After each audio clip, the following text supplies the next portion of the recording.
Hello and welcome. My name is Sharon and this is Trio.of.Witches Tarot, and I've decided it's time for me to catch up on my VRs.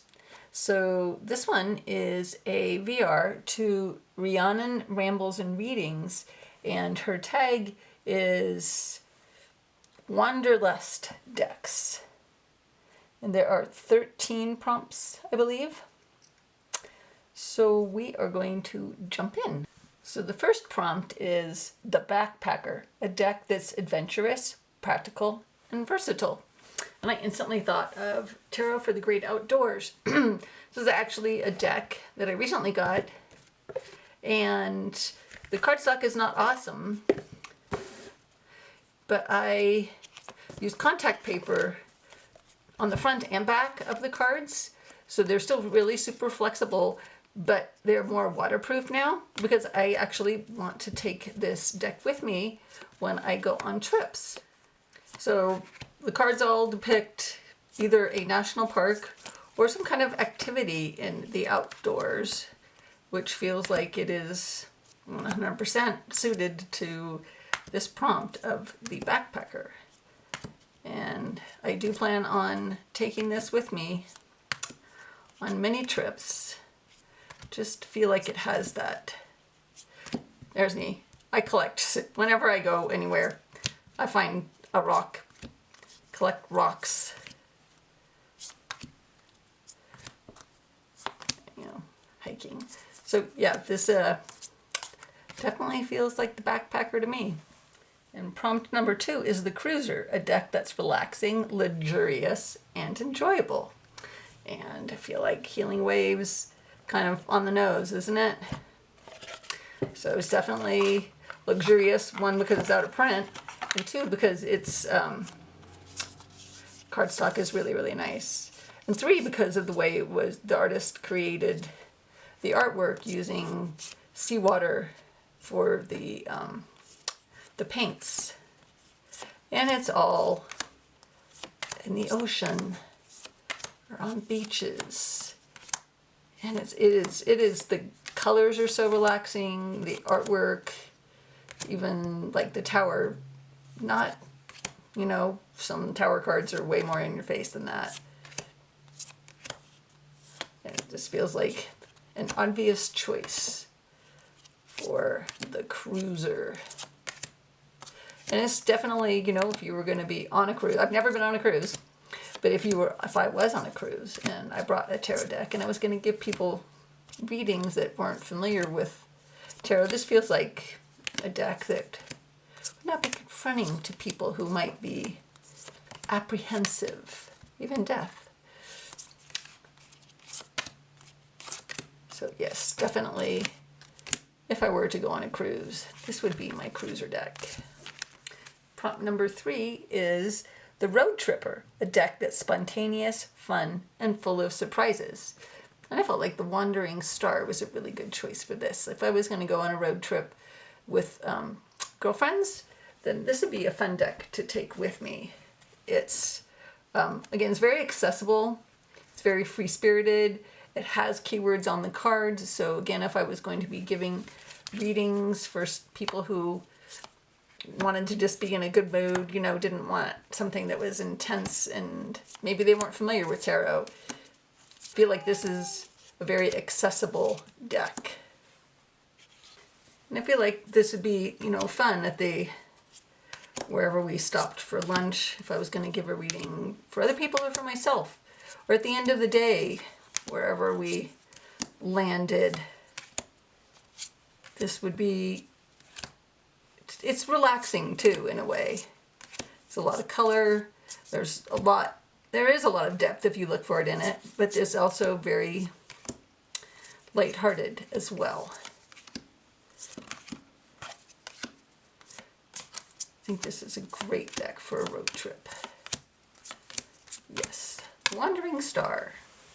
Also the name kind of just feels like it's a great name for a road trip deck. So prompt number 4 is the Explorer, a deck that's curious, daring, and open-minded. And I feel like that fits the Lubanko tarot to a T. fully illustrated 78 card tarot deck exploring the surreal, the intense, the queer, and the divine.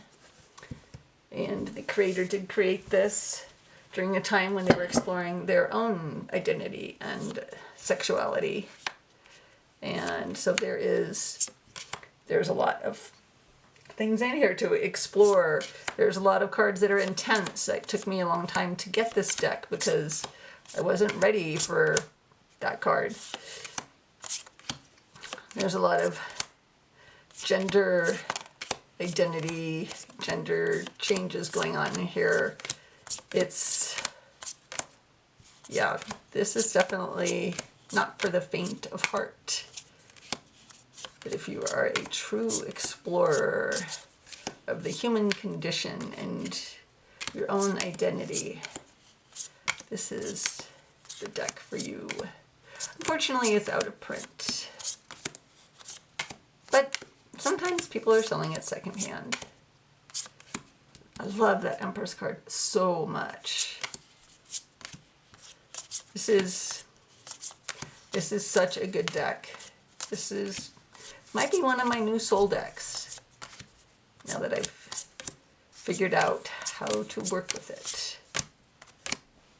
So that's Lubanko, the Explorer. And prompt number 5 is the Tourist, a deck that's popular, accessible, and well-known. And I might add, sometimes maybe irritating to some people. Now don't get me wrong, I love the Light Seers, but I know some people don't. I can't recall reasoning behind it necessarily, but it's a very accessible deck. I think most people in the tarot community know of this deck, and it isn't that it's not deep, it isn't that it doesn't explore issues. You know, I think it's a great RWS based tarot deck. And it feels like the people in it are maybe a little bit of tourists, like Coachella attendees. I've never been to Coachella. I'm not putting it down. I'm just saying they're young and hip, whatever that word may be now. They just feel kind of like they're tourists. They're showing up, they want the experience, and they want a good time, but they don't necessarily want to stay for very long or deal with community issues, maybe. That's the Tourist. And prompt number 6 is the Local, a deck that's authentic, familiar, and close to home. So the Spacious Tarot is created by 2 women who live in Salt Lake City, Utah, and I live very close to Salt Lake City, Utah, just a couple towns away. So that's number 1. Number 2 is because of that, some of the scenes in this are Utah or close by based imagery, and it's all outdoors, and I feel most at home in the outdoors.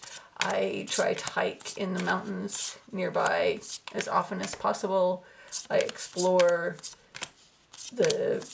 all of the outdoors that are near me, the desert down south. And so this deck feels like the Local. This feels like, yeah, we live here and we know the good places to go, but we're not going to tell you because you're a tourist and we don't want you ruining it for us. So this feels like you got to be in the know to know these places. And it helps you become in the know about yourself. This is a profound deck. I had some really intense readings with this deck. So the Spacious Tarot is the Local. And prompt number 7 is the Jet Setter, a deck that's glamorous, sophisticated, and worldly. And I feel like that's this deck. The Ethereal Visions Luna Edition. It is glamorous with its bling.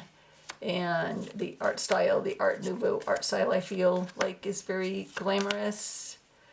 It is RWS based. It's not particularly a deep in symbology deck, which I kind of feel like a jet setter is not necessarily in it for any kind of a deep, profound experience. They are more of a tourist than a tourist is, I kind of feel like. They just pop in and out here and there and want maybe the best of. Maybe they show up somewhere just because they heard it's that in Paris, some place in Paris is the best restaurant ever, so they don't go to experience Paris. They just go to have dinner at that fancy best restaurant that they just heard about. So it's familiar because it's RWS based, it's glamorous, and it's not particularly deep in symbology. And that's my Jet Setter deck. And prompt number 8 is the Pilgrim, a deck that's spiritual, meaningful, and transformative. And if you've been here for a minute on my channel, you knew Marielle had to show up somewhere. And this is the first edition. And this has a lot of diversity in it. It has culturally, spiritually, a lot of myths in it. There's angels. There's just a lot of Abrahamic references in this. And this is now one of my soul decks because I think Lubanko is joined it. Used to be my lone soul deck. But this is when I want to really dig deep. It speaks to me of ancestors and places that I didn't know existed in my head, in my soul. It feels like the shared memories of all of us. It definitely feels like a pilgrim going on a spiritual journey. So that's the Marielle, the Pilgrim. And prompt number 9 is the Nomad, a deck that's free-spirited, independent, and adaptable.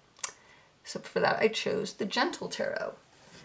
And it does feel free-spirited to me. There's a lot of naked people in it, but in a free-spirited sort of way. And there's a lot of nature, and it definitely, it feels like someone on a nomadic journey. I mean, even the tower feels like someone who's been on this, yeah. The more I'm looking at this and thinking about it, the more it feels like a nomad. And I love this deck. The cardstock is really nice. The colors, the artwork is at once peaceful and profound. Love that fool. It's a really well done deck. It is, for the most part, RWS based. You can read it that way. But there's more to it than that. Definitely, yes. I have convinced myself that I chose correctly. The Gentle Tarot is my Nomad. So prompt number 10 is the Culture Vulture, a deck that's diverse, educational, and enriching. And the Rhiannon chose Spirit Keepers, which I can see, but I chose Terra Volatile. I think it rivals the Spirit Keepers in the depth that's in that deck and the amount of information that is provided in their giant tome that comes with it that you can get in addition for each card. But I would argue that the artwork in this deck is a little bit more of a Culture Vulture, maybe. It feels more museum quality. That could just be me, but the artwork in it is stunning. The depth in it is amazing. And as you may or may not know, it has a fifth suit, which is the vessels, which represents the stages of alchemy.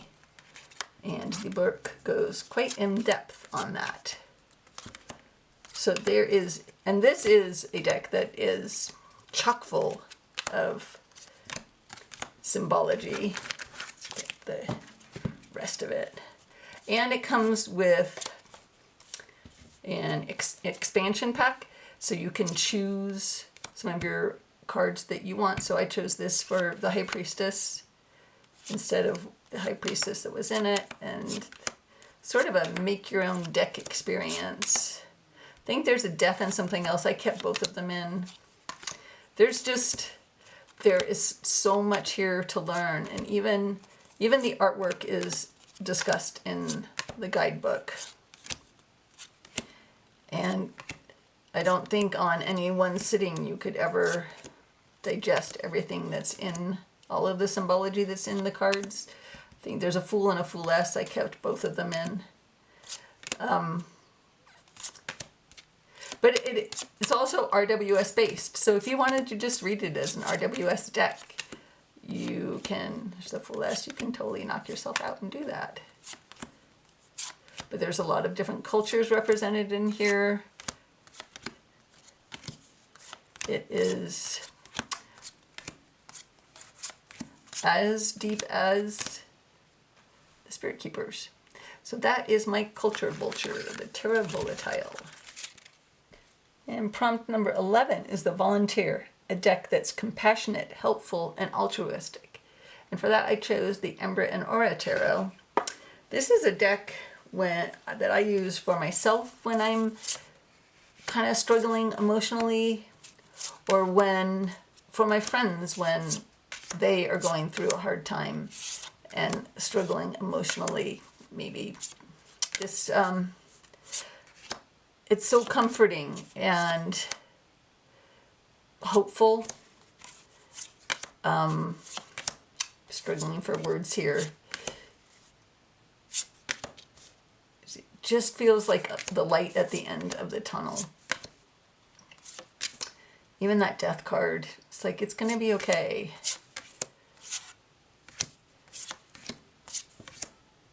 And this is another one of my soul decks. I don't know what else to say about this deck. I love it. I know some people don't because the creator is, I believe, Catholic. And so there's a lot of Christian symbology in this, but the tarot is infused with Christian symbology. Its history is Christianity. So anyway, my volunteer deck is the Ember and Aura. And it's just so pretty. And prompt number 12 is the Solo Traveler, a deck that's introspective, self-reliant, and empowering. And for that I chose the Savvy Soul Tarot. And this feels, again, the way it's created, it feels like someone who is a savvy traveler, not afraid to travel alone, not afraid to explore by themselves, confident, adventurous,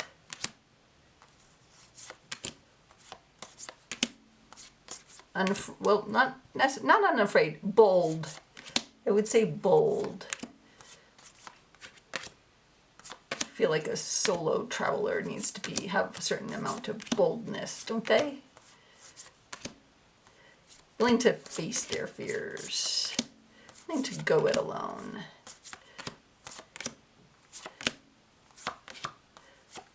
Go on an expedition with a lot of other people that they don't even know. Yeah, this feels like the perfect deck for the solo traveler, the Savvy Soul Tarot. And we are on the last prompt, prompt number 13, the Dreamer, a deck that's imaginative, creative, and visionary.